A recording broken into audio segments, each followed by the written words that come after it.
I see that. So it's one of those kind of trust things. So long timers go to the back because these long timers are closer. A was a long timer, so he would go to the back too. But I don't think he was used. I don't remember. Yeah, the dragon wasn't used in this example. So anyway, after the towers are taken, if the dragoon is standing here, and these two people who debuff falls off go here in the middle, and stack with this person who still has theirs, right?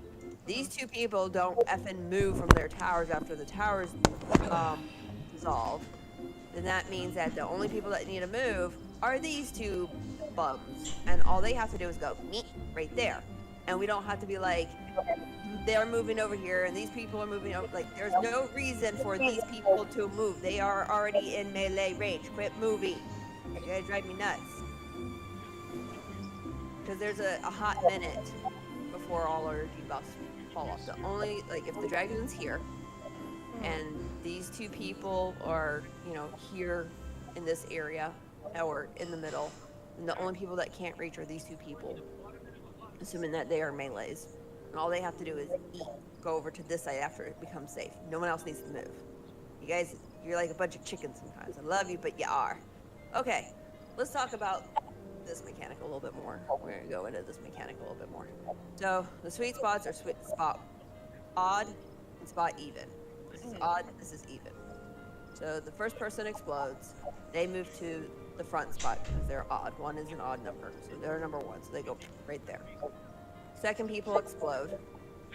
So the only people that aren't exploding, that haven't exploded, that will explode, are the ones against the wall. So as long as you don't travel against the wall, you should be fine. As long as the people who haven't explode stick to the wall like flies, then we're good. I don't know what you guys are doing over there, because I hear you guys are doing some gobbledygook, some craziness. I blame Lomi for that one. I know the tanks are doing something over there. I don't know what they're doing, but they need to quit it. This mechanic is. I don't move from my wall spot until I've been hit by an explosion, and even then, I only go like one line up. If people haven't exploded, they need to stay to the wall. The end. The end. So anyway, however, like I'm up here, right? Sometimes what I will do, and Darkness will see it, I'll be right here instead of right here. I'm still against the flipping wall. No one's gonna run up to me. And the only reason I do that is because sometimes there's a tower that forms here. And if I'm number 3, right, and Darkness goes here and he drops his puddle, when he moves into the tower, as I'm exploding, it scares me. Okay? Because you only got this little crescent moon over here to move into. So he's moving into my explosion now. He'll never nick me, but it still scares me. So I'll move over here. And then if I see that there's no tower here, like the tower, this will never be a tower, like his tower is in one of these 3 spots, I'll move over into the corner then. But I just don't like the idea of someone moving through the tower into my explosion, because I'm so worried they're going to get nicked, and then they'll die, and then their tower will go off, and then we wipe, and that can be avoided. So, but again, as long as you're against the wall somewhere, you're good. So like, again, I'll move here. Whoever's in the front can also do that if they really want to, but it's not that big of a deal. I think only the high concept mechanics are the ones that I tend to. Yeah, but I know there's some shenanigans going on over here. I can promise. I don't know. I feel like me. it's unnecessary shenanigans. But the first person is going to drop their AOE here because their towers will always be in the front 2 rows. So all they have to do is go neat or neat or neat or neat or whatever. And then the second person, since this person's already exploded, like you can do the cha-cha in this big AOE before it explodes. You have time before it explodes because it doesn't explode until like a minute after you take the tower. So the tower technically will go off first before this AOE pops. Technically, if you watch it really close, you'll see that. So you can do the cha-cha up in here for a while. So they can go through, you can walk through this giant. You just can't walk through people exploding. Yeah. So 1 goes there, 2 goes there. So this person's 3, and he needs to be here. So he has to wait until this goes off. Now let's say, in this scenario here, this dancer is 3. This AOE hasn't gone off, so technically 2 hasn't gone off either, so 3 can go stand with the 2 person. And then once this AoE goes off, he just goes meet right into that because you got time. They don't all go off at one time. He's got time to stand there, and when this AoE forms and the Dragoon in this case goes to take his tower, then he can move up to drop his puddle or whatever that is. Like, there's plenty of breathing time, and people don't need to be panicking, and I hear a lot of panicking going on over there, and I don't know why, because we should be well beyond this, and I don't know what's going on, but people need to quit it. So, I'm gonna just do that. Okay, so, natural alignment. We do NA. This is pretty basic. We all have our assigned positions, blah, blah, blah. And then I go forward to the front or back to row 2. I try to make it, you know, but essentially it's the same thing. You just slide up or slide back, whichever one it is. And then, of course, we just do the call-outs where we're like, stack or spread. And then if it's stacked, then everyone's going to stack in the middle except for purple. Purple can go F off as long as they're not stacking. And then, you know, spreading is obviously you just spread in your spot. Now, technically, these 2 people can stack here, here, or here in this scenario because they have this whole upper area that's safe from explosion. You know, as long as they you know, F off. And then, of course, this is like what we did originally, so that's not hard. Because, again, you're just straddling that line from there to there. From there to there. You're just straddling that line. No big deal. Boss cleaves.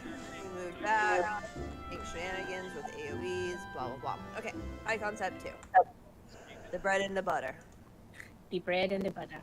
The bread and the butter. Alright, so this time we're not using the 3 marker, we're using the 1 marker. 1 on 1, 2 on 2, long, or short, short, and short. And if you don't have anything, you're going to A. Yeah.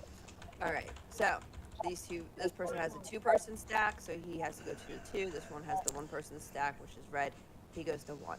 Now, they may not always get A and Y, but that doesn't matter. There'll always be a long time. They'll always have a long timer, but it may not always be A and Y respectively, like you see here. Like, 1 may not always be an A.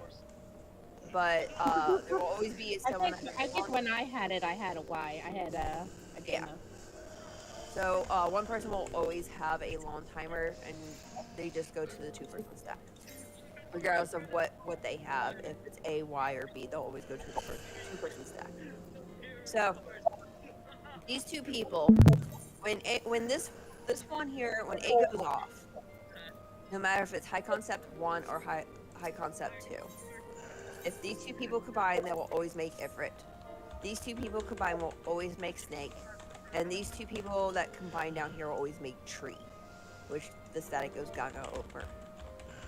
Whether it's high concept 1 or high concept 2, if those 2 people are unused, that's what they make.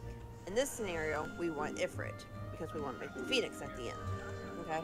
So these 2 people will always go to A, because together they will always make the Ifrit. And that's what we want. So these 2 people can say, well, we put Ifrit on East and West, right? Which I explained this to you last time. I think you understood it. So they can decide here who's getting what. As a ninja, because I have a ninja jump, I will usually take this side for me. But you guys, you have to like communicate. There's not a lot going on right now, so this is a good time for those 2 to talk and to say what it is they want to do. I think Albert normally takes west side. Right here? Okay. I thought he said east side last time, but I misunderstood him. West, but depend on if PF, normally we will assign if you don't want to talk, because normally in Discord they already they will say I will go west. Maybe they just use a short form W. E. That's all. North, south. had to take care about the party chat. So if it's me and Albert, I would go east. Yeah. It just depends on who your buddy is, but this would be the point in which the 2 people here will discuss. So you will hear these 2 people talking typically at this point in time. Because you have the time. You don't have to worry about it. Okay. You had the time. So after the explosion and everyone gets their color cards, everyone can meet in the middle except for the person who's unused, and the 2 people that are formed different, but they still need to be close enough to receive the heals. I suggest going to the line or to just north here. That way, like, if you're a healer and you're over here, these people can technically stack center with these 2 people. Like, they don't have a color. They're not going to interrupt anything. These people will interrupt these 2 people combining, so they cannot run through them or get too close to them or smell them or whatever. So, but these people can stack and get their heals. So if you're one of these guys over here, by all means go dead center and heal if you feel like this desire need. If you're not these 2 people, if you're these 2 people, move in here, stand and heal. If your buddy came in from the, the north or the south and you're B, then you know to adjust. If you're C, then you automatically know you're going to get the bottom tower. A is automatically going to get the up tower. B will adjust depending on who they get. And then if you're this person, just be close enough to receive heals, like on this line, like in between these 2 crosshairs right here, the little route lines. I don't know what everyone fucking call these things. Just be like right there or right here on the eyes. As long as you're within this square, you should be able to receive heals, assuming that these 2 people aren't the healers and they're tucked away. But these 2 people can like literally like stop right here and start healing or receive their heals while they're combining. You got a hot minute before he cleaves, and we all have to dodge. Now, this person here took the north tower, which means he gets north ghosty, and this person took south tower, so he's going to get south ghosty. But before that happens, they have to dodge the explosion. So they're going to go up here to dodge the explosion, knowing good and well that he's going to get south and he's going to get north. There should never be a discussion going on between these 2. They automatically should know, hey, I got the south tower, I got south ghosty. I get north tower, I get north ghosty. The only people that had to talk were these 2 people so far. So everyone else should be listening to the call-outs and stuff like that. Now, this check the party unused. chat also. Yeah, this person was unused. So this person's buddy is this person. This person doesn't have a buddy, so it's going to be this person. So these 2 people have to high five, and these 2 people get to high five. And where we like to it's always A and B that combines? It's always A and B that will combine. Okay. It will always be A and B on this side, and it's always going to be these. Now, I've seen this person who is unused go back to their location. So, like, let's say the person that was unused happened to be B. So then I've seen sometimes where this person goes here and then just essentially they're resetting their color, like their countdown on their color. I've seen people do that, but you don't need to do that. There's no need to do it. And then the thing is, like, if this person's not paying attention and they go, where's my buddy? And they go up here to meet their buddy, and their buddy's like running from this direction, their buddy's going to run further.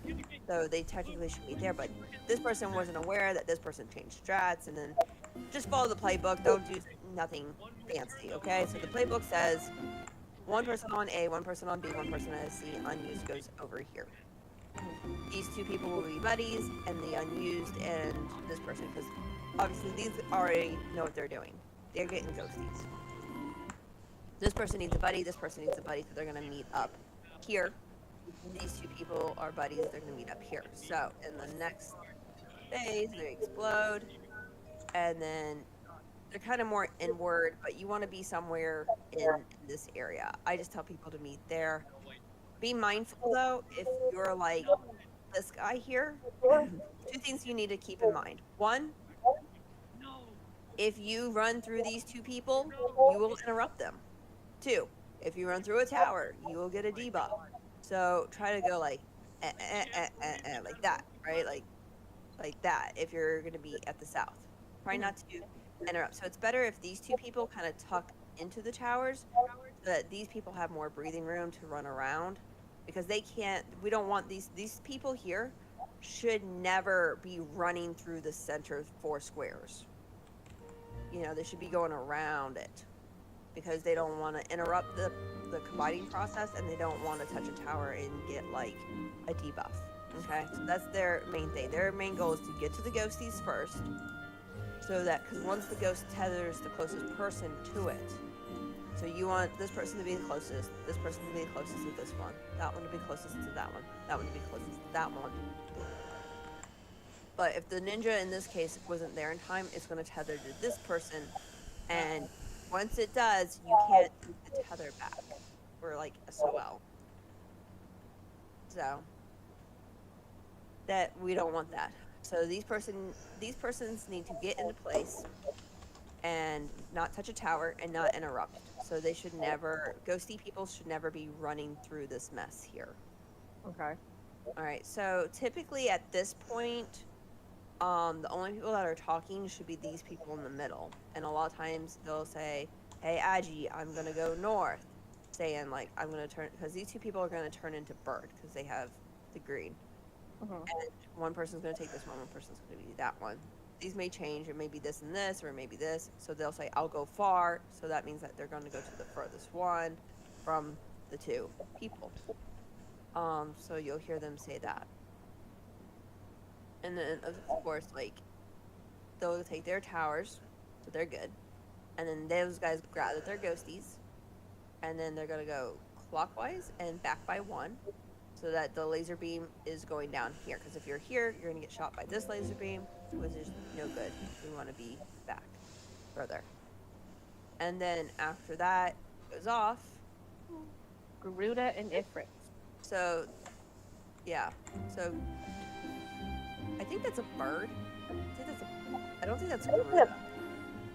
Oh, I think that's just what, I think that's what people call it, because like that's the unicorn, lightning unicorn. That's a fish. That's a bird, and that's Ifrit. But Ifrit and the birds will combine. So the birds technically, as you can see here, they don't have to move. The birds should be doing little to no movement at all. Mm-hmm.